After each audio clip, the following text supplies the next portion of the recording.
Hello everyone and welcome to today's video. Today we have some very important news out of the state of Michigan in the 2026 U.S. Senate race there, where one of the leading Democratic candidates, Mallory McMorrow, has officially ended her U.S. Senate campaign. This news is breaking literally just as we're doing this video now. And State Senator Mallory McMorrow is expected to drop out of the Michigan U.S. Senate race Sunday afternoon, according to three sources with knowledge of the development who were not authorized to speak publicly about her decision, said the Detroit News. This is obviously very significant, as McMorrow was one of the three major Democrats running in this race for the Michigan Senate race. Abdul El-Sayed and Haley Stevens are the two other candidates that were in the race. Now, Abdul El-Sayed and Haley Stevens are the only two candidates that are currently in this race on the Democratic side. So let's talk about Mallory McMorrow leaving the race and how much of an impact this has. As the polls sort of ended, Abdul El-Sayed has been leading now in recent weeks, 37.6% of the vote. Haley Stevens at 30.7%. McMorrow was at about 10.4%. Now, what's significant about McMorrow is a few months ago, she was actually leading in a lot of the polls in some of these races. You can see here, Emerson's poll from back in January, McMorrow had 22%. Global Strategy Group, she had 30%. Emerson's poll from April had her tie with Abdul El-Sayed. There's no doubt here that Abdul El-Sayed has been surging in recent weeks, and he is now the de facto leader in this race. And heading into Election Day, I would say he's probably the most likely to win this Democratic primary. But Mallory McMorrow, for a while now, looked like the candidate that could potentially emerge as the winner. After Haley Stevens started out in first place, Mallory McMorrow surged a little bit, and she became in first place briefly. And then Abdul El-Sayed has surged. Now he is in first place. So McMorrow dropping out, based on the most recent polls here, McMorrow's been getting around 8%, 9%, 17% of the vote. And when you look at the numbers Abdul El-Sayed has had in some of the most recent polls here, 41% for Abdul El-Sayed, 46%, 46%, 39%. And then you see Haley Stevens getting 36, 39, 27, 28. Even with the amount of undecided vote that's out there, there just wasn't really a pathway to victory, assuming the polls are correct, that Mallory McMorrow could get to that number. There is still 21.3%, but even if she won it all, it would only get her to about 31, 32% of the vote, which would be about 5 points behind Abdul El-Sayed. Obviously, candidates have their own internal polling as well. We don't always see how that's looking, but I would bet Mallory McMorrow and her campaign team came to the conclusion that there's just not enough votes left out there to win this race, and she would rather drop out of the race now. And I don't believe in her announcement she endorsed either Abdul El-Sayed or Haley Stevens. So what happens to those supporters, those roughly 10.4% and the polling averages that currently support her, and the 21.3% that are currently undecided, is going to ultimately decide this race. And this race is very fascinating for a multitude of reasons. One, this is one of the most competitive Democratic primaries in the country for Senate and governor and a lot of other races as well. So from that standpoint, it's very interesting. But then also the general election significance as well. Michigan is one of 10 U.S. Senate races I currently have as a toss-up in my 5% margin of victory or less category. And the Democratic primary could play a very important role in that. With the general election, it's listed as toss-up for most of the rankings. Rachel White House has it tilt Democrat. The Economist does have it as lean Democrat.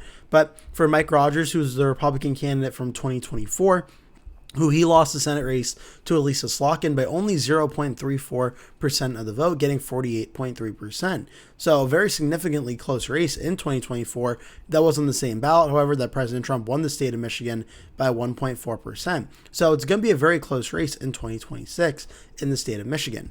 Now, Abdul El-Sayed is leading in the polling average now on Wikipedia, 44.7 to 42.9 over Mike Rogers. Haley Stevens is leading 44.4 to 43.2, a 1.2% lead.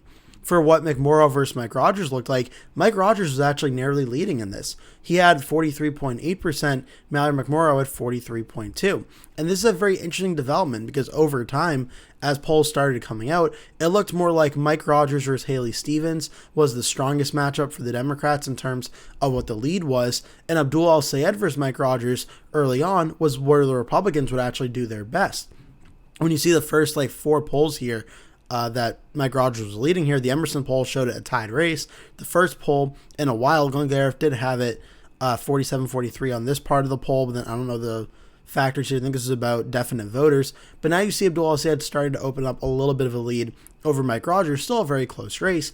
But now Mallory McMorrow is actually the weakest performing Democrat in this race with 13% of the vote undecided. For Haley Stevens and Rogers is 12.4% undecided. Abdul al-Sayed and Mike Rogers also 12.4% undecided. So McMorrow dropping out of the race, as the path became very clear she wasn't going to break the general. I mean, the polling showed that she was trailing to Mike Rogers, but still only 0.6%, a lot of undecided vote. I'm not sure, and this may be one of the more hot takes of the video, I'm not totally sure there's a massive electoral difference between Haley Stevens, Mallory McMorrow, and Abdul al-Sayed now, as the polling is relatively pretty similar in a lot of these things, the national polling as well. I think the Decision Desk HQ here, we can look for the generic ballot here. The Democrats have been doing very strong in the generic ballot. They're up roughly about 5.3% on this metric. So Democrats are in a very strong position for 2026. In a swing state like Michigan is, it's always going to be a very close race. Again, I mentioned Trump won the state by 1.4% in 2024. The Senate race is only 0.34% in 2024. Back in 2020, we saw the Senate race between Gary Peters and John James was also a 1.7% win for Democrat Peters. And the Senate race in 2018, Debbie Stabenow got 6.5% margin of victory. We're going to be in an election environment that's going to be more Democratic friendly in 2026. I would honestly expect this race to be very close, but one I think the Democrats do have a very narrow edge in right now. And whether it was Mallory McMorrow, Abdul al-Sayed, or Haley Stevens, I'm really not so sure at this point one candidate is like drastically better than the other in terms of how they'll perform in the general election, because the polling early on showed that McMorrow and Stevens would do better and Abdul al-Sayed wouldn't have a strong chance of winning. Now it looks like Abdul al-Sayed is leading over Mike Rogers in the early poll by about 1.8%, so still a very close race. Can't say 100% definitively Abdul al-Sayed would win or Haley Stevens would win against Mike Rogers, but at very least, they're both narrowly leading in the polls right now. Whereas Mallory McMorrow was narrowly trailing in the polls. But again, I think a large reason for why she was trailing was the amount of undecided vote, and that I think many voters just maybe don't know who she is or didn't think she had a chance of winning the Democratic primary. So this news that Mallory McMorrow has dropped out, I think has the biggest impact for sure on the Democratic primary. And that's going to be the interesting question to see going forward is, are the 10% or so of voters that are committed to her, are they going to go for Abdul al-Sayed or Haley Stevens? And that's going to be the big question here, because Abdul al-Sayed, the best way I can characterize this race is Abdul al-Sayed is like the farther left progressive candidate, the Zohran Mamdani, the AOC, those type of candidates have been becoming very popular across American elections the last 5-6 years or so. That's Abdul al-Sayed. Haley Stevens is the more establishment Democratic pick, the candidate supported by Chuck Schumer, the candidate that would probably be supportive by Nancy Pelosi, the old guard of the Democratic Party. That's who Haley Stevens is. Mallory McMorrow is sort of a candidate that's in between the two. She's not as, say, far left as Abdul al-Sayed is, but she's probably more progressive than Haley Stevens is. So her getting 10.4% could be a situation where she's kind of stuck in between those two, and what her voters decide to do is going to be very interesting. It's possible one breaks one way or the other. It also is possible that her 10.4% may just ultimately kind of get split between the two candidates, and it remains to be a very close race with a lot of undecided vote. I'm not totally sure how it's going to break out, as we obviously still have about a month to go until the primary, but I think we're going to see a relatively even split of McMorrow's voters between Abdul al-Sayed and Haley Stevens. As even though Abdul al-Sayed is leading over Stevens by about 7 points, it's still a very competitive primary given how many undecided voters that there are, and I think we're going to see a lot of McMorrow's votes kind of split between the two candidates. So that's very important news. Again, for the general election, doesn't really change things too much. It's still very close race in the toss-up on most rankings. On the PollsMax website, they now have Abdul al-Sayed versus Mike Rogers as the likely general election outcome, and their polling average, it's currently 0.4% for Abdul al-Sayed over Mike Rogers. For their for their forecast of winning, they have Abdul al-Sayed at 64.6% chance to win, which is roughly about a Democrat 2.4% margin of victory here.